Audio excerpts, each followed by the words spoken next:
एक समय की बात है। एक नगर में एक युवक रहता था। युवक का परिवार बहुत गरीब था। उसके परिवार में आए दिन किसी न किसी बात को लेकर झगड़े चलते रहते थे। वह युवक इन झगड़ों से बहुत परेशान था। जब वह युवक ने पारिवारिक झगड़े को रोकने की बहुत कोशिश की, पर वह झगड़े रुकने की जगह बढ़ते ही जा रहे थे, तो युवक काम की तलाश में लोगों के पास जाता। तो लोग पूछते हैं कि भाई तुम कितना वेतन लोगे? तो उसने कहा कि आप मुझे बस काम दे दीजिए, मेरे परिवार की आर्थिक स्थिति बहुत खराब है, मुझे काम की बहुत आवश्यकता है, आप बस मुझे काम पर रख लीजिए और आप जितना दोगे मैं उतना ही ले लूंगा। तो लोग उसकी मजबूरी का फायदा उठाकर उसे कम कीमत पर काम पर रख लेते, क्योंकि उसने लोगों को खुद ही मौका दे दिया। लोगों को पता था कि उसे काम की बहुत जरूरत है, वह कम पैसों में भी काम कर लेगा। और जब वह युवक अपने मित्रों के पास, अपने सगे संबंधियों के पास बैठता, तब भी वह अपनी गरीबी की बातें करता। वह अपने मित्र और सगे संबंधियों से कहता कि मैं क्या करूं, मेरा परिवार बहुत गरीब है, हमें 2 वक्त की दाल रोटी भी ठीक से नसीब नहीं होती और आए दिन परिवार में लड़ाई झगड़े होते रहते हैं। मुझे तो कुछ भी समझ में नहीं आता कि मैं करूं क्या। उसके मित्र और सगे संबंधी भी उस समय उसकी बात सुन लेते और उसके बाद में वह सभी उसका मजाक बनाते और कहते ये गरीब तो गरीब का गरीब ही रहेगा, इसका कुछ भी नहीं हो सकता, और इनके परिवार में भी प्यार नहीं है, जब देखो एक दूसरे से लड़ते झगड़ते रहते हैं, और ये हमारे पास बिना बात का रोना रोता रहता है और खुद कुछ करता नहीं है।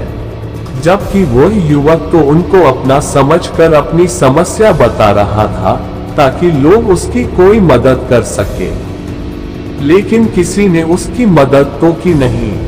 अब युवक जहां भी जाता सभी लोग उसका तिरस्कार करते, उसे गरीब कहकर पुकारते, कोई भी व्यक्ति उसे काम की पूरी कीमत नहीं देता। वह युवक दिन भर काम करता पर उसे कुछ ही पैसे मिलते थे, कोई भी उसकी मेहनत का पूरी कमाई नहीं देता था। अगर वह उनको कुछ कहता तो वो लोग उसे कह देते काम करना है तो कर, नहीं तो जा यहाँ से। अब उस युवक को तो काम की जरूरत थी, इसलिए वो काम करता ही था। धीरे धीरे समय के साथ उस युवक की हालत बहुत खराब हो गई थी। सभी लोग उस युवक का इस्तेमाल करने लग गए, क्योंकि सबको पता चल चुका था कि वह युवक बहुत गरीब है, उनका कुछ नहीं बिगाड़ सकता और उसे पैसों की जरूरत है, काम तो करेगा ही। सभी नगर वासियों उसका अपमान करते, उसे गरीब गरीब कहकर पुकारते। इन सब बातों से वह युवक बहुत परेशान हो गया, उसे समझ ही नहीं आ रहा था कि आखिर उसके साथ यह सब क्या हो रहा है। तभी उसने लोगों से बातें करते हुए सुना कि नगर में एक बौद्ध भिक्षु आए हैं। उन बौद्ध भिक्षु के पास सभी समस्याओं का हल है। वह बौद्ध भिक्षु बहुत ज्ञानी व्यक्ति है। ये सुनकर वह युवक भी उन बौद्ध भिक्षु के पास जा पहुंचा।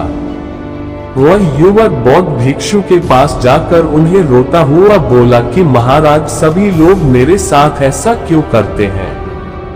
तभी उस युवक की बात सुनकर बौद्ध भिक्षु ने पूछा कि क्या हुआ बालक।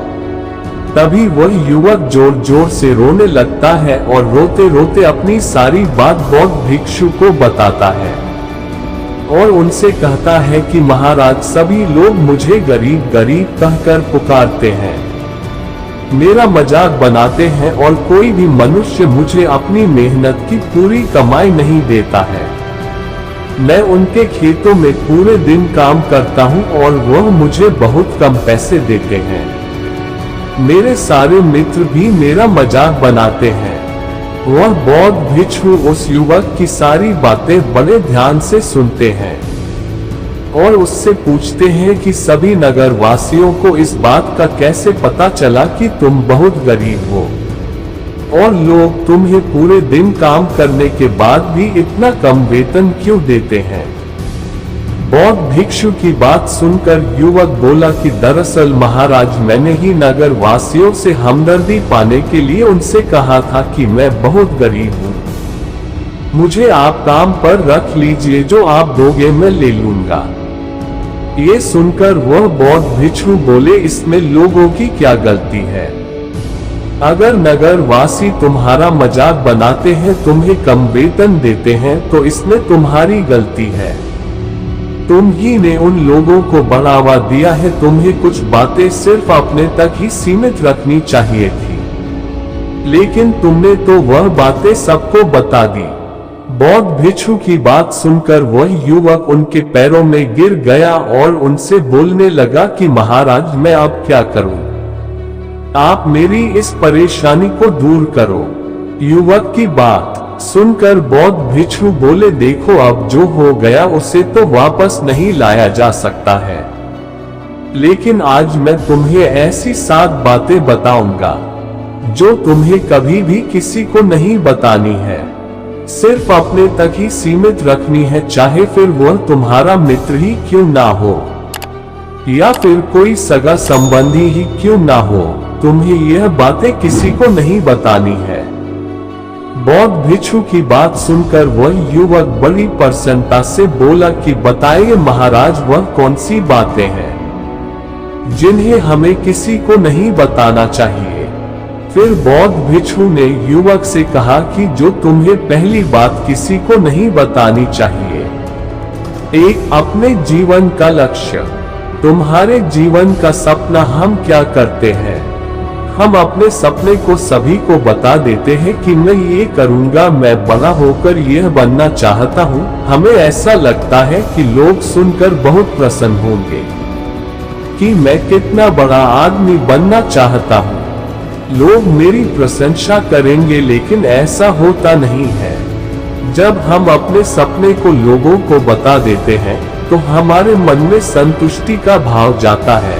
हम मन ही मन बहुत खुश होते हैं, जिससे हम अपने सपने के प्रति वो जुनून नहीं रख पाते हैं। जब हम अपने सपने लोगों को बता देते हैं तो उनकी उम्मीदें हमसे बढ़ जाती है, वह हमारे ऊपर और भी ज्यादा ध्यान देने लगते हैं, जिससे कभी कभी हम तनाव में भी आ जाते हैं और फिर यही तनाव हमारे जीवन में असंतुलन पैदा करता है और फिर हम अपने सपने से, अपने लक्ष्य से भटक जाते हैं। जब हम अपने सपने किसी को बताते हैं तो आपको कुछ लोग तो प्रेरणा देंगे, जिससे आपको आगे बढ़ने में हिम्मत मिलेगी, लेकिन बहुत से लोग ऐसे हैं जो आपको प्रेरणाहीन करेंगे, आपको डिमोटिवेट करेंगे, जिससे आप आपके लक्ष्य से भटक सकते हो। इसीलिए जो भी आपका सपना है उसे पूरा करो, उसके बाद ही लोगों को बताओ। अगर पहले बता दोगे तो लोग रुकावटें पैदा कर देंगे, और सपने को अगर चुपचाप तुमने पूरा किया तो लोगों को स्वतः ही पता चल जाएगा कि तुमने कौन सा सपना हासिल किया है। इसीलिए कभी भी किसी को अपना सपना मत बताओ, अपना लक्ष्य मत बताओ।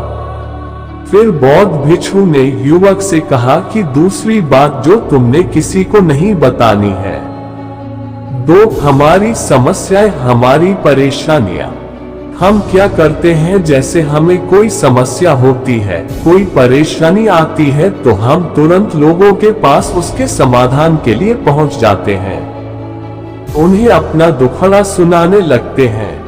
लेकिन दूसरे लोगों को अपनी परेशानी बताने का मतलब है स्वयं के लिए एक और परेशानी खड़ी करना। क्योंकि जब हम किसी से अपनी परेशानी बताते हैं तब तो हमें बहुत अच्छा महसूस होता है। हमें ऐसे लगता है कि मानो हमारा थोड़ा सा दुख तो चला गया।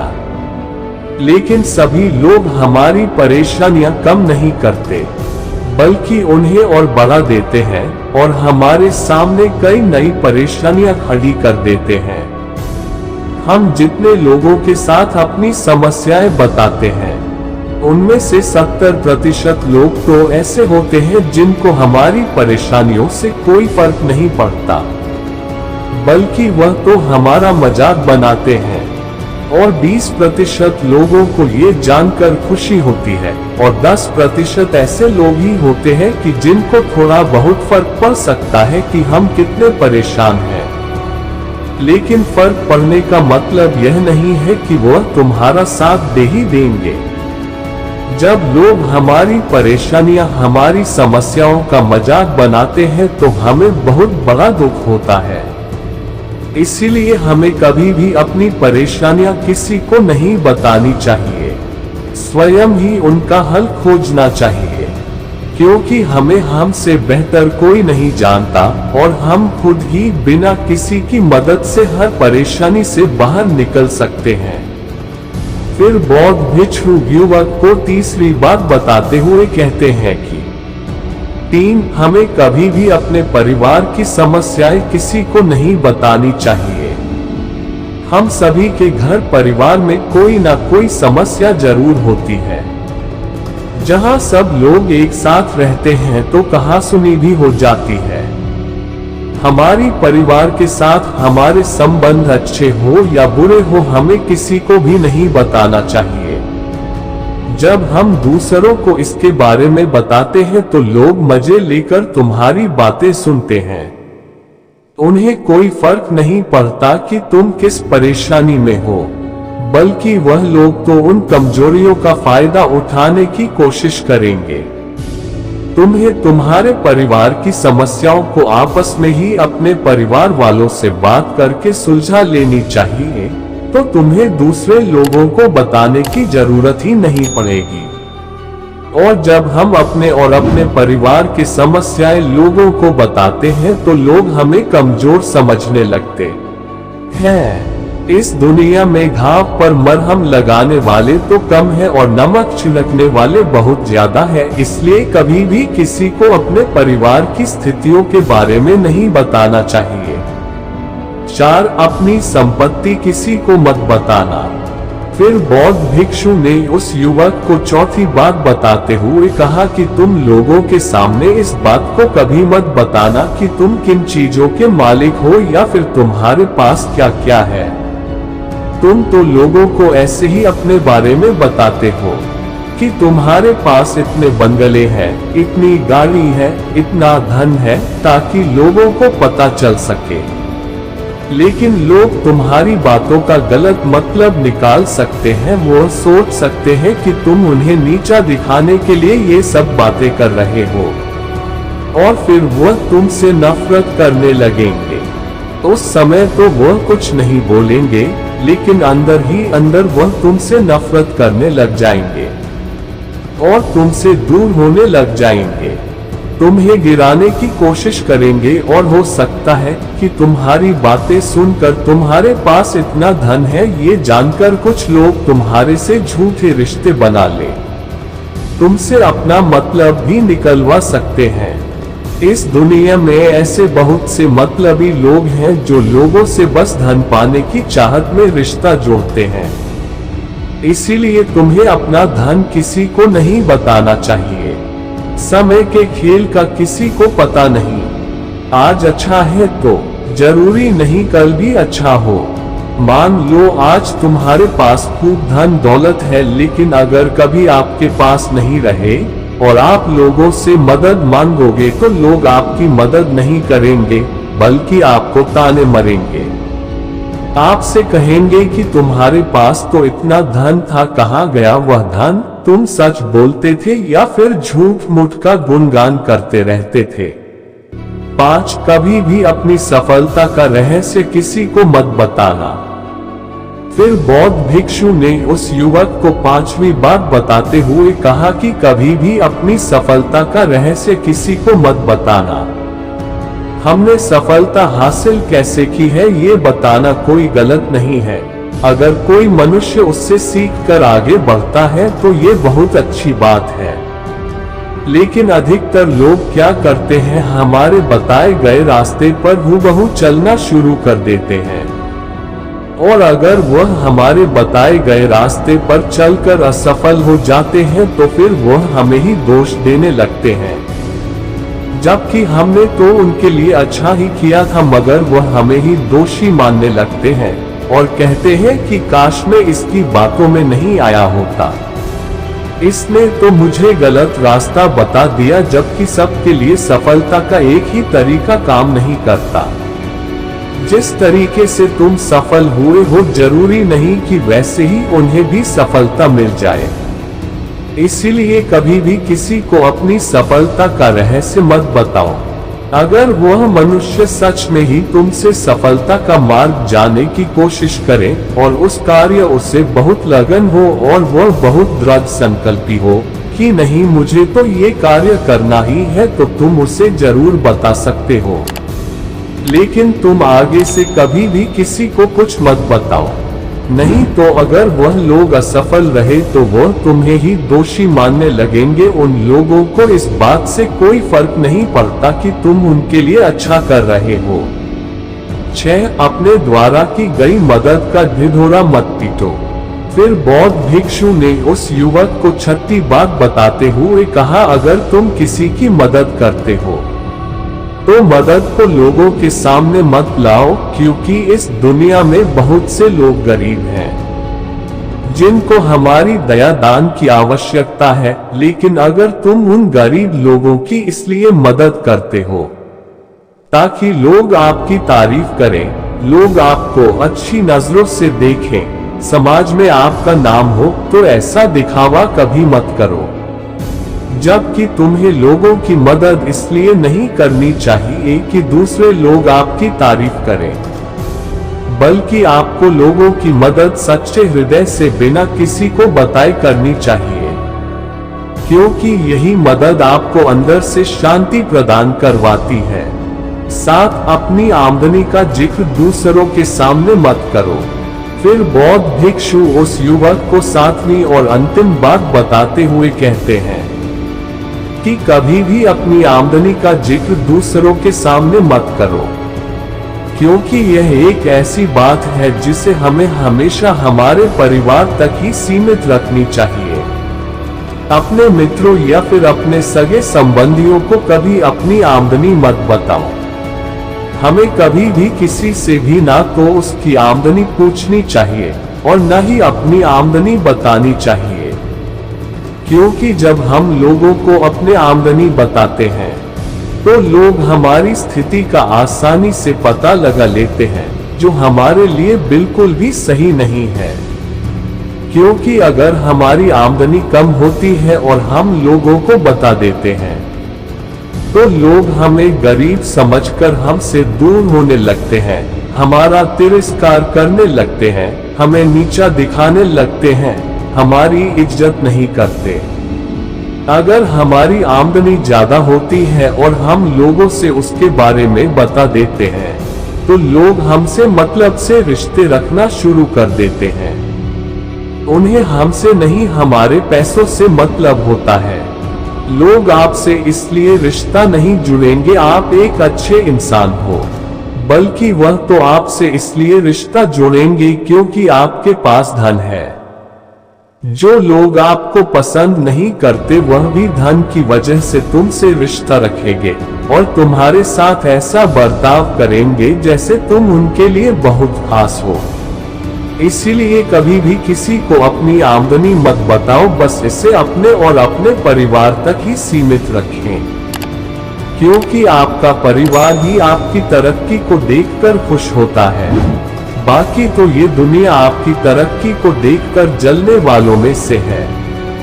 युवक बौद्ध भिक्षु की सारी बातें बड़ी अच्छी तरीके से समझ गया और उसी वक्त अपने मन ही मन में ये संकल्प ले लिया कि आज के बाद कभी भी किसी को अपने रहस्य नहीं बताएगा। इसके बाद उस युवक ने बौद्ध भिक्षु को प्रणाम किया और फिर वहां से चला गया।